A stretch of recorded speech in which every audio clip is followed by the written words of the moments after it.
Ezingiphupheni ngiphuphe ngazi ukuthi-ke seyifikile-ke lockdown. Manje abantu bazama ukuphuma phandle. Ngibona unomahelele engathi uyahamba phandle, kodwa usobha yena oqhuba ibhasi, oqhuba lo wagogo. Kodwa lo wagogo ubuye ezenze ngathi uma bebona amasosha azenze ngathi ugogo kanokuthula, engathi ucinga uNokuthula, vele lokhu ememeza uNokuthula. Ethi buya ekhaya mntanami, umthetho usho njalo, bese beyadlula emasosheni.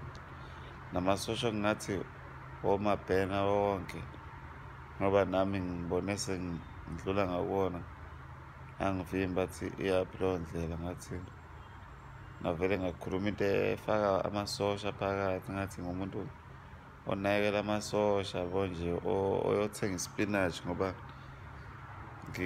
ngicabangela amasosha kakhulu. Baxakeka bona ukuthi hayi bo, sithe sifuna isipinashi, nathi hhayi ngisho ilokhu amasosha omzimba.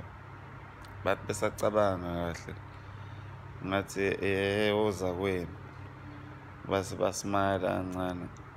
Ngase ngadlula-ke ngabatshela ukuthi hhayi nilwa impi eyodwa vele, ukuthi nina nivimba thina, wona amasosha lawa avimba yona ngqo i-coronavirus.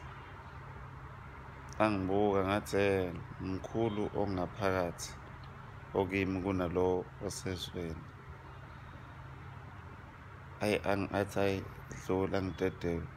Nezinja zawo zangibuka izinja zamasosha, ngathi ngavele ngayidlalisa inja yamasosha, ngathi eyo doki doki, you know Snoopy Doggy. Yavele yasmayila ngase ngadlula-ke.